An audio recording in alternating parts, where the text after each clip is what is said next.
ಈಗ ಇಲ್ಲಿ ಇದು ಒಂದು ಅದ್ಭುತವಾದಂಥ ಒಂದು ವಿಚಾರ. ಇದು ಏನಂದ್ರೆ ಯಾವಾಗಲೂ ನಾವು ಮೂಲ ಪೆಟ್ರೋಲ್ ಡೀಸೆಲ್ ಇದೊಂದನ್ನು ನಾವು ಕಡಿಮೆ ಮಾಡ್ಕೊಂಡು ಬಿಟ್ರೆ ಉಳಿದದ್ದು ಆಟೋಮೆಟಿಕ್ ಕಡಿಮೆ ಆಗುತ್ತೆ ಅಂತ ತಾನಾಗಿ ಆ ಒಂದು ಚಕ್ರದಲ್ಲಿ ಆ ಮಷಿನ್ ಪಾರ್ಟ್ ಅದೆಲ್ಲವೂ ಕೂಡ ಆಟೋಮೆಟಿಕ್ ಸರಿ ಹೋಗುತ್ತೆ ಅಂತ ಹೇಳಿ ಒಂದು ವಾದ ಇದೆ. ಅದು ಫಾರ್ಚುನೇಟ್ಲಿನೋ ಅನ್ಫಾರ್ಚುನೇಟ್ಲಿನೋ ಅದಕ್ಕೆ ಏನು ಬೇಕಾದ್ರೂ ಕರ್ಕೊಳ್ಳಿ ನೀವು, ಕಡಿಮೆ ಕೋವಿಡ್ ಬಂದಾಗಲೂ ಕಡಿಮೆ ಆಗಲಿಲ್ಲ. ಅದರ ಲಾಭ ಜನಗಳಿಗೆ ವರ್ಗಾವಣೆ ಆಗಲಿಲ್ಲ. ಇದು ಒಂದು ಆರ್ಗ್ಯುಮೆಂಟು. ಎರಡನೇದೇನಿದೆ ಅಂದರೆ ವಿಚಾರ, ಈಗ GST ನಾವು ಕಡಿಮೆ ಮಾಡಿದ್ದೀವಿ, 2 ಸ್ಲ್ಯಾಬ್ ಕಟ್ ಮಾಡಿಬಿಟ್ಟಿದ್ದೀವಿ ಅಂದ ತಕ್ಷಣ ಅದರ ಲಾಭ ಆ್ಯಸ್ ಇಫ್ ನೇರವಾಗಿ ಗ್ರಾಹಕನಿಗೆ ಪ್ರಜೆಗೆ ವರ್ಗಾವಣೆ ಆಯಿತು ಅಂಥೇಳಿ ಒಂದು ಪಿಕ್ಚರ್ ಇಲ್ಲಿದೆ. ಇದರಲ್ಲಿ ಯಾವುದೋ ಕಂಪ್ನಿ ಸರ್ XYZ ಅನ್ನೋ ಒಂದು ಕಂಪನಿ, ಈ ಕಂಪ್ನಿ ಆಯ್ತಪ್ಪ ನಂಗೆ GST ಕಡಿಮೆ ಮಾಡಿದ್ದೀವಿ ಅಂದ ತಕ್ಷಣ ಆ ಮನುಷ್ಯ ಸ್ಟ್ರೈಟ್ ಅವೇ ತಾನು ಅದರಲ್ಲಿ ಹೆಂಗೆ ಲಾಭ ಮಾಡಬಹುದು, ತಾನು ಹೆಂಗೆ ಇನ್ನೂ ವ್ಯಾಪಾರ ಜಾಸ್ತಿ ಮಾಡ್ಕೊಳ್ಬಹುದು ಅನ್ನೋ ಕಡೆ ಗಮನ ಕೊಡ್ತಾನೆ.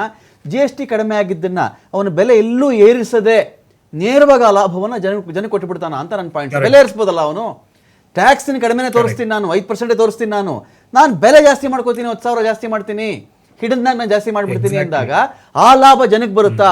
ಚರ್ಚೆ ಏನು ದೇಶಾದ್ಯಂತ? GST ಕಡಿಮೆ ಆಯಿತು, GST ಕಡಿಮೆ ಆಯಿತು, GST ಕಡಿಮೆ ಆಯಿತು ಚರ್ಚೆ. ಅವ್ನು ಬೆಲೆನೇ ಜಾಸ್ತಿ ಮಾಡ್ಬಿಟ್ಟು ನಿಮ್ಗೆ GST ಅಷ್ಟೇ ತೋರಿಸಿದ್ರೆ ಏನು ಮಾಡ್ತೀರಿ?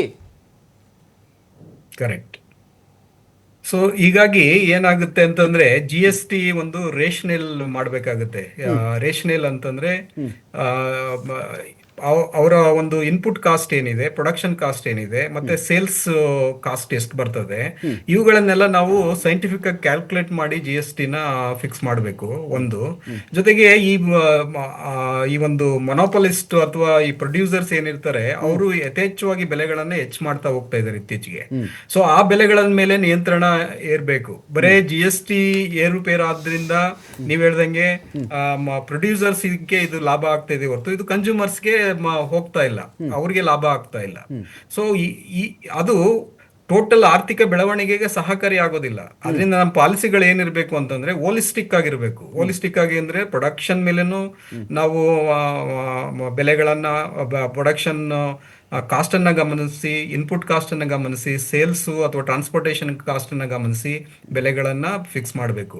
ಹಾಗಾದ್ರೆ ಮಾರುಕಟ್ಟೆ ವರ್ಕ್ ಮಾಡ್ತಾ ಇಲ್ವಾ? ಕಾಂಪಿಟೇಟಿವ್ ಮಾರ್ಕೆಟ್, ಈಗ ಇನ್ನೊಬ್ರು ಜಾಸ್ತಿ ಬೆಲೆ ಮಾಡಿದ್ರೆ ಇನ್ನೊಬ್ರು ಕಡಿಮೆ ಬೆಲೆಗೆ ಮಾರೋರ ಹತ್ರ ಕನ್ಸ್ಯೂಮರ್ಸ್ ಹೋಗಲ್ವಾ ಅಂತ ಕೇಳ್ಬೋದು ನೀವು. ಆದ್ರೆ ಕಾಂಪಿಟೇಟಿವ್ ಮಾರುಕಟ್ಟೆನಲ್ಲಿ ನಮ್ಗೆ ಫುಲ್ ನಾಲೆಡ್ಜ್ ಇರೋದಿಲ್ಲ.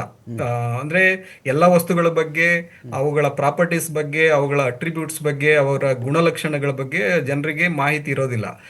ಅದಕ್ಕೆ ನಾವು ಸ್ಟಿಗ್ಲಿಟ್ಜ್ ಅಂತ ಒಬ್ರು ಎಕನಾಮಿಸ್ಟ್, ಜೋಸೆಫ್ ಸ್ಟಿಗ್ಲಿಟ್ಜ್ ಅವ್ರು ಏನ್ ಹೇಳ್ತಾರೆ ಅಂತಂದ್ರೆ, ರೋಡ್ ಟು ಫ್ರೀಡಮ್ ಅನ್ನೋ ಬುಕ್ ದಲ್ಲಿ we have lost the freedom ಅಂತ ಹೇಳ್ತಾರೆ. We have lost the freedom ಅಂತಂದ್ರೆ ನಮಗ್ ಬೇಕಾದಂತ ವಸ್ತುಗಳು ಇಲ್ಲಿ ಮಾರ್ಕೆಟಿನಲ್ಲಿ ಸಿಗ್ತಾ ಇಲ್ಲ, ಅದು ನಮ್ಮ ಮೇಲೆ ಇಂಪೋಸ್ ಆಗಿರುವಂತದ್ದು.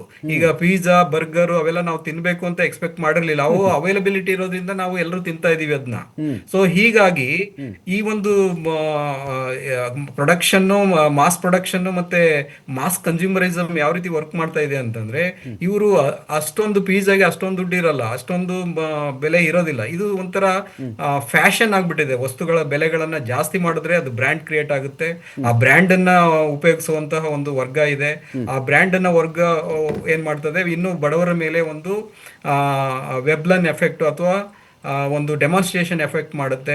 ಇದರಿಂದ ಏನಾಗ್ತದೆ, ಈಗ ನಾವೇನ್ ಮಾಡ್ತಾ ಇದೀವಿ, ನಾವೊಂಥರ ಏಪ್ ಇದ್ದಂಗೆ.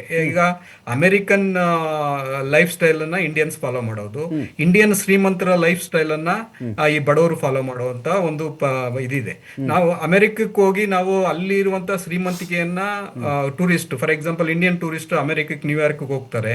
ಅಲ್ಲಿ ಇರುವಂತಹ ಭವ್ಯವಾದಂತ ಕಟ್ಟಡಗಳನ್ನ ನೋಡ್ಲಿಕ್ಕೆ, ಅಲ್ಲಿ ಅವರ ಇನ್ಕಮ್ ಅನ್ನ ಜಾಸ್ತಿ ಮಾಡ್ಲಿಕ್ಕೆ, ಅವರ ಒಂದು ಶ್ರೀಮಂತಿಕೆ ನಾವು ಸೆಲೆಬ್ರೇಟ್ ಮಾಡ್ಲಿಕ್ಕೆ ಹೋಗ್ತೀವಿ ಹೊರತು, ನಾವು ನಮ್ಮ ದೇಶದಲ್ಲಿ ಇರುವಂತಹ ಟೂರಿಸಂ ಸ್ಪಾಟ್ಸ್ ಅನ್ನ ಡೆವಲಪ್ ಮಾಡಿ ಅವುಗಳಿಗೆ ಫಾರಿನ್ ಟೂರಿಸ್ಟ್ ನ ಕರ್ತಂದು ಅವರಿಗೆ ನಮ್ಮ ವಸ್ತುಗಳನ್ನ ತೋರಿಸಿ, ಅಥವಾ ನಮ್ಮ ಆರ್ಕಿಯಾಲಜಿಕಲ್ ಮ್ಯೂಸಿಯಮ್ಸ್ ಅನ್ನ ಅಥವಾ ದೇವಸ್ಥಾನಗಳನ್ನ ಅಥವಾ ಫಾರೆಸ್ಟ್ ಅನ್ನ, ವೈಲ್ಡ್ ಲೈಫ್ ಅನ್ನ ತೋರಿಸೋದ್ರ ಮೂಲಕ ಟೂರಿಸಂ ನ ಹೆಚ್ಚು ಮಾಡಬೇಕು. ಸೊ ಇದೇನಾಗ್ತಾ ಇದೆ, ನೀವು if you look at the tourism data, ನಮ್ಮವರು ಈ ಮಲೇಷಿಯಾ, ಸಿಂಗಾಪುರ್, ದುಬೈ ಮತ್ತೆ ಇಲ್ಲಿಗೆ ಹೋಗೋ ಜಾಸ್ತಿ ಆಗ್ತಾ ಇದೆ. ಅದಕ್ಕೆ ನಾನು ಹೇಳೋದು ಏನಂತಂದ್ರೆ, ನಮ್ಮಲ್ಲಿ ಟೂರಿಸಂ ಪ್ರಾಡಕ್ಟ್ಸ್ ನ ಡೆವಲಪ್ ಮಾಡಿ. ಈಗ ಹೈಡೆಕ್ ಅಂತ ಒಂದು ಇದನ್ನ ಕಟ್ತಾ ಇದೀವಲ್ಲ, ಅದು ಇದು ಟವರ್, ಅದು ಟವರ್ ಮೇಲೆ ಹೋಗಿ ಜನಗಳು ನಿಂತ್ಕೊಂಡು ವ್ಯೂ ಮಾಡುವಂತದ್ದು, ಅದು ಎಲ್ಲ ಸಿಟೀಸ್ ಗಳಲ್ಲಿ ಕಾಮನ್ ಆಗಿದೆ. ನಮ್ಮ ಸಿಟಿ ನಮ್ಮಲ್ಲಿ ಒಂದು ಇಲ್ಲ ಆ ರೀತಿ. ಸೊ ಆ ರೀತಿ ಒಂದು ಪ್ರಾಡಕ್ಟ್ಸ್ ನ ಡೆವಲಪ್ ಮಾಡೋದ್ರ ಮೂಲಕ ಎಕನಾಮಿಕ್ ಆಕ್ಟಿವಿಟೀಸ್ ಜಾಸ್ತಿ ಆಗ್ಬೇಕು. ಎಕನಾಮಿಕ್ ಆಕ್ಟಿವಿಟೀಸ್ ಜಾಸ್ತಿ ಆದಾಗ ಪೀಪಲ್ ಇಲ್ಲೇ ಎಲ್ಲ ವಸ್ತುಗಳು ಇಲ್ಲೇ ಸಿಗೋದ್ರಿಂದ ಅವ್ರು ಬೇರೆ ದೇಶಕ್ಕೆ ಹೋಗೋ ಪ್ರಮೇಯ ಬರೋದಿಲ್ಲ. ಸೊ ಹಾಗಾಗಿ ಇವರು ಈ ಒಂದು ಎಕನಾಮಿಕ್ಸ್ ನ ಸರಿಯಾಗಿ ಅರ್ಥ ಮಾಡ್ಕೊಂಡಾಗ ನಾವು ಏನ್ ಮಾಡ್ಬೋದು, ನಮ್ಮಲ್ಲೇ ವಿವಿಧ ವಸ್ತುಗಳನ್ನ ಕ್ರಿಯೇಟ್ ಮಾಡಿ ಜನರಿಗೆ ಅನುಕೂಲ ಆಗುವಂತೆ. ಈಗ ವಿದೇಶಗಳ ಬಗ್ಗೆ ಮೊನ್ನೆ ಯಾರೊಬ್ರು ಆರ್ಥಿಕ ತಜ್ಞರೇ ಬರ್ದಿದ್ರು, ಬಹಳ ಅದ್ಭುತವಾಗಿ ಬರ್ದಿದ್ರು.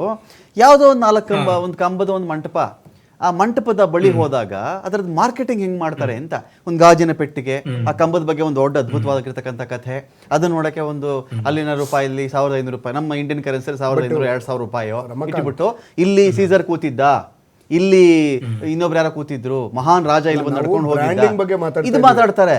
ನಮ್ಮದೇ ಹಂಪೆ, ನಮ್ಮದೇ ಬೇಲೂರು, ನಮ್ಮದೇ ಹಳೇಬೀಡು, ನಮ್ಮದೇ ಪುಲಕೇಶಿ ಕಾಲದ ಜಾಗಗಳು, ಇದನ್ನ ನಾವೇನ್ ಮಾಡಿದೀವಪ್ಪ ಅಂತ ಚೆಕ್ ಮಾಡ್ಕೊಂಡಾಗ ನಮ್ಮದೇ ತಲಕಾಡು.